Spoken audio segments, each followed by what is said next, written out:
everybody, it's Yu-Gi-Oh! Master 88 here, and welcome to another episode of the Linux Roundtable podcast. I'm here once again with my co-hosts, Red and Ben. And before we get started with tonight's topic, we do have a very tiny Storm OS update. We just finished the finalized version of the September ISO. It is pretty much ready to go. It's going to be pushed out at some point. Don't have a timetable on that, but once it's available, we encourage everybody to test our newest ISO. We will also be reaching out to Jack Kiefer, Switch to Linux, amongst other people, so they can also try it as well. Do you want to say anything, Ben?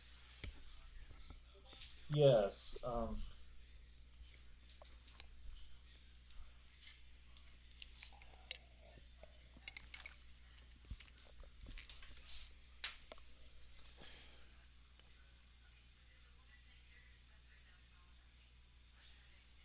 Hello?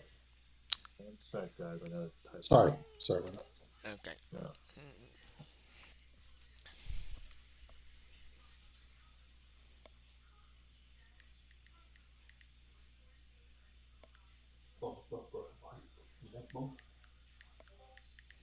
Thanks.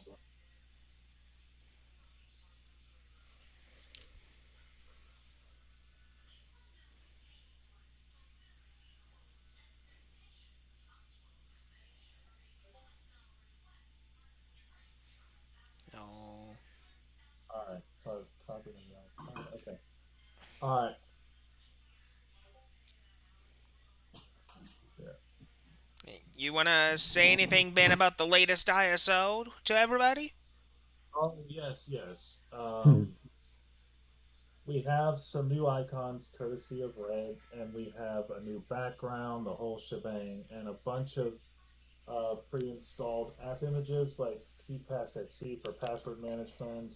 Uh, and I'll let Mhm. Red cover the rest because he did a lot of back end stuff that I'm not too sure about. So go ahead, Red. Well, thanks, Ben. I appreciate that. Thank you again, Ricky, for hosting this. But yeah, I loaded KeyPass as an app image, so I tied it into our system, and I upgraded also the wallpaper. I also along with that with some of the icons. And also, let's see, I upgraded the Icarus browser quite a bit, and it's all pretty much ready to roll. There are really no more updates that I'm going to do right now, but it's pretty much ready to roll at undisclosed time. When we're ready, after testing a little bit, we'll make our final decision whether it's ready to be published. And you guys will have the latest version, and that is until next month. So we'll see Mm-hmm. what else we come up with. Yep. So, That's it. basically, the final thing I want to say about our project is, once again, in the three of us, along with the entire rest of the StormOS Discord and the entire team, we want to thank you all for getting us on DistroWatch. With us being on DistroWatch now, that gives us even more exposure than we did before DistroWatch. So thank you all so much. Once again, we will be reaching out to a lot of people for ISO testing as well as our own internal testing here. Other than that, there's not much else we need to say. It is now time to get on to the main topic of this evening, and that's the wonderful world of Ubuntu.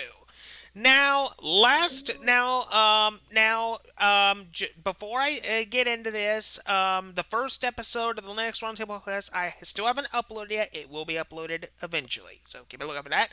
But Ubuntu, basically, where do I begin with Ubuntu? So, a little bit of history about Ubuntu. Ubuntu basically is a Linux distribution. It was basically at first based off of Debian stable to be specific. Ubuntu was created by the legendary man himself, Mark Shuttleworth, who is also the founder of Canonical. Um, Essentially, Ubuntu at first had a purpose. It was a Linux distro basically for human beings. It was trying to take an approach to where it's modern Linux for everybody. The very first version of Ubuntu shipped with the legendary GNOME 2 desktop environment. And that was in 2004. Since then, Ubuntu has changed environments a few times over the years. First, it was GNOME 2, then it went to Unity, which I still say to this day, Unity is the best environment Ubuntu ever had. I'll still say that until I'm in the ground. And then starting with 1704, 1710, they jumped from Unity to GNOME Free. And while GNOME Free has made leaps and bounds over the years and is pretty much now one of my best environments because it caters to the Mac OS crowd. Back in that time period, GNOME Free used to suck. Yeah, it really did. For example, unlike now with, adding Wayland into it and all these other things, back then, GNOME Free was very hard to manage, very hard to keep afloat, Yeah, because back like around the 2016, 2017 time period, GNOME Free basically ran on so much RAM and resources compared to basically how lightweight it is now that a lot of people, when Canonical switched from Unity to GNOME, they pretty much wanted to stick with Unity, and a lot of people still stuck with Ubuntu 16.04, which a lot of people say Ubuntu 16.04 is the best version of Ubuntu to date, not just because of Unity, it had stable applications as well as even to this very day as I'm saying this,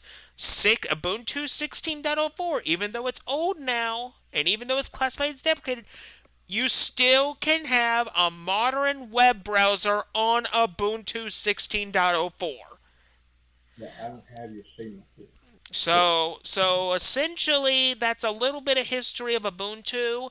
Um, the other thing about Ubuntu that pretty much made it really, really unique compared to Debian is Ubuntu catered more, to other types of modernized applications.